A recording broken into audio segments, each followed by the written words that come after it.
So now we're looking at section 6.4, which is the quadratic formula. Now the quadratic formula helps us solve quadratic equations. Up until this point, when we've been solving quadratic equations, we've been solving questions that we can factor. And we factored, we let the brackets equal 0, and then we solve for the x-intercepts. Now the quadratic formula also finds the x-intercepts. That's why we have this quadratic equation equaling 0. Once again, y equals 0 because we're looking for the x-intercepts. But if you recall, in chapter 6, not every quadratic equation can be factored. But that doesn't mean that there isn't a solution. That just means it can't be factored. So this is where the quadratic formula comes in handy. Also, if you can use the quadratic formula for any quadratic equation, even the ones that can be factored. So sometimes when people have difficulties with factoring and they need to solve their quadratic equation, the quadratic formula can always be used, whether or not the question can be factored or not. And it's actually a very easy formula to use. So this is negative b plus minus the square root of b squared minus 4ac, all of that over 2a. And I'll explain what this plus minus means in a moment. Okay, so let's look at this one. We're asked to solve this using the quadratic formula, and we're going to round it to the nearest tenth, which is 1 decimal place. Okay, so once again, all quadratic equations need to equal 0 because we're looking for x-intercepts. Okay, the a, b, and c in the formula is the a, b, and c in the equation. Now, if this were section 6.2 or 3, you would have tried to factor this to find the x-intercepts. But if you did, you do 2 times 6, which is 12. So looking for two numbers that multiply to 12 and add to 9. Well, you don't have two numbers that multiply to 12 and also those two numbers add to 9. So we can't factor this, but that doesn't mean we can't solve it. Okay, so this is where we're going to use the quadratic formula. So our a value equals 2, our b value equals 9, and our c value equals 6. Because remember, it's in the form ax squared plus bx plus c equals 0. So a 2, b 9, c 6. So I'm going to find my x-intercepts, right? So there's my quadratic formula. Okay, and then it's just a matter of me subbing into the quadratic formula. So my b value is 9. So if I put in negative b, I'm going to put in negative 9. Plus minus the square root of my b values, so I'm going to square it, b squared, minus 4 times my a value, which is 2, times my c value, which is 6. All of this is over 2 times my a value, which is 2. Now it's just a matter of simplifying it. So just simplify what's underneath the square root first. Okay, so negative 9 plus minus, I know 9 squared is 81. And then I'm going to subtract 4 times 2 times 6, which is 48. All of that is over 4. Okay, so I'm just going to move it here. Okay, so x equals negative 9 plus minus. So I'm going to do 81. I'm going to take away 48 to get 33. All of that over 4. Now let's think back to chapter 2 when we did circles. And then when we did circles, we talked about how there's always two answers when you square root. The positive value and the negative value. So that's what this plus minus means. Okay, so there are two solutions here. One where I add the square root of 33 and then divide by 4, and the other one where I subtract the square root of 33 and divide by 4. Okay, so now it's just a matter of using your calculator. So when you use your calculator, you're going to put in negative 9. You're going to add the square root of negative 9 plus the square, I'm going to use a different calculator here because this one's a bit weird. Just grab my other one. Okay, so let's try this one.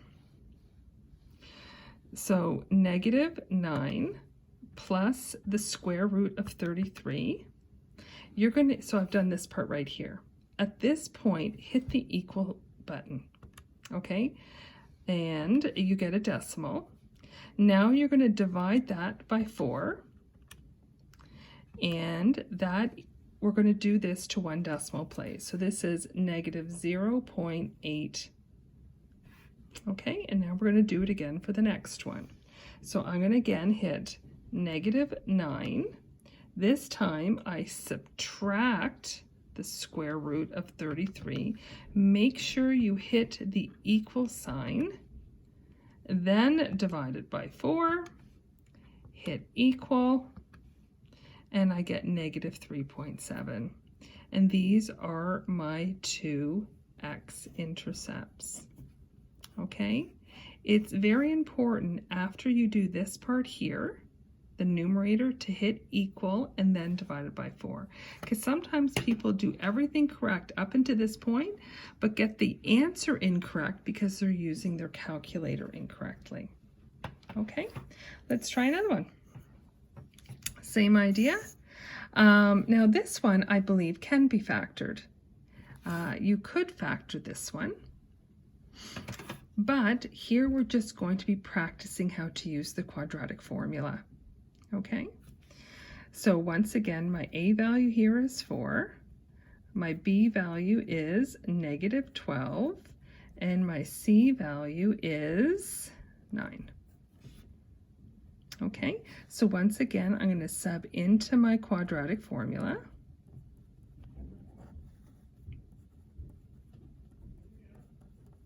And all of this over 2a. Now, because b is -12 and I'm putting in -b, now that b is going to change to +12. Plus minus the square root of -12, and you're going to square it, minus 4 times my a value, which is 4, times my c value, which is 9. All of this is over 2 times my a value, which is 4. Now, once again, this is just a matter of simplifying. Make sure you simplify what's underneath the square root first. Okay, so I know -12, when I square it, is 144. And then 4 times 4, 16, times 9 is 144. All of this is over 8. So I know what's underneath here is 0. So when I take the square root of 0, it's just 0. So here I got x equals, 12. I'm not going to plus 0 and then minus 0. It's still going to be 12. All of this is divided by 8. Okay, I'm just going to move my answer up.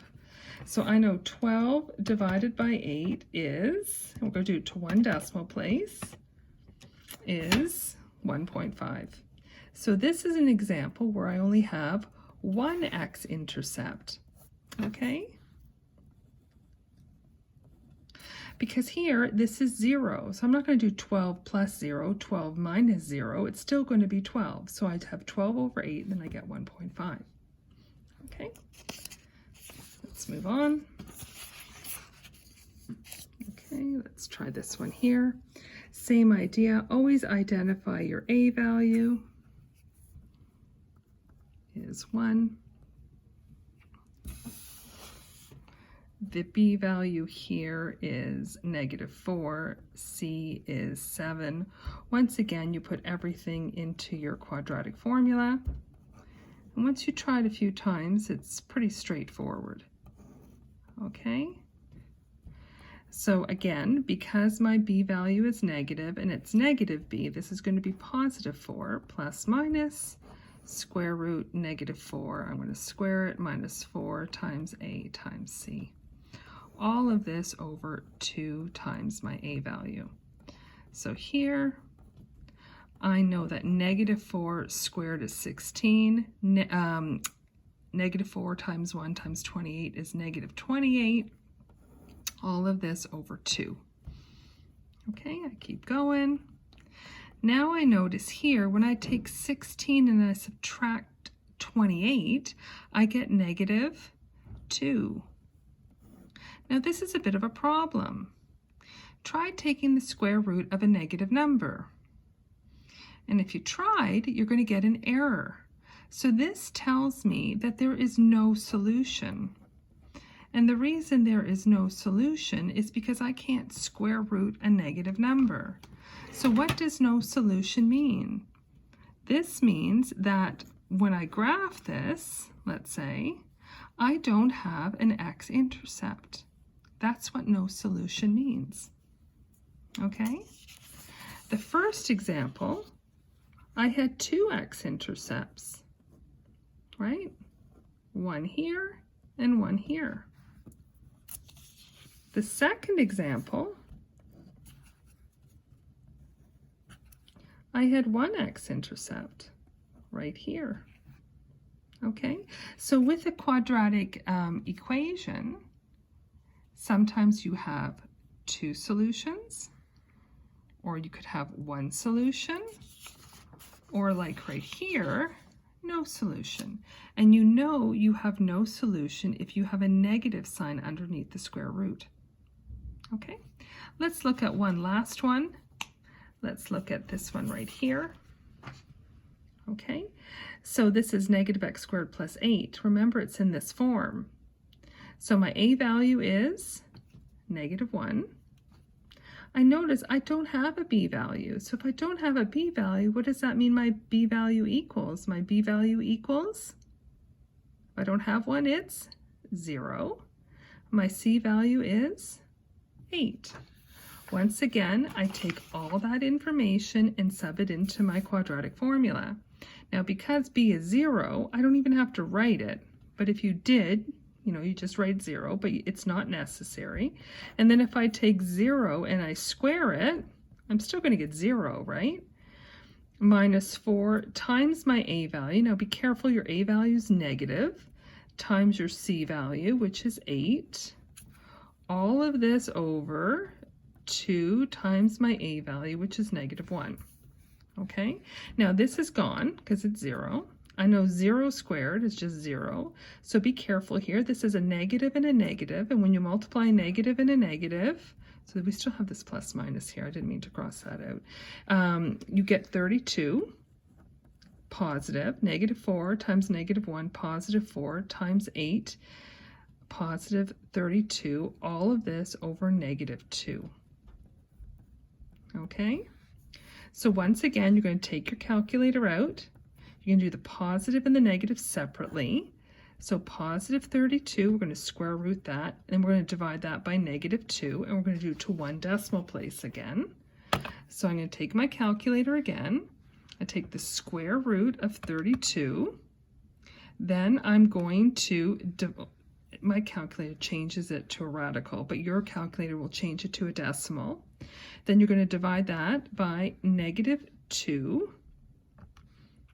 Okay, and your calculator will give it to you as a decimal at negative 2.8. So that's what one of my x-intercepts are. And then I do it again, the negative 1. X equals negative root 32. And I'm going to divide that by negative 2. And here I should get positive 2.8. Okay, and that's everything.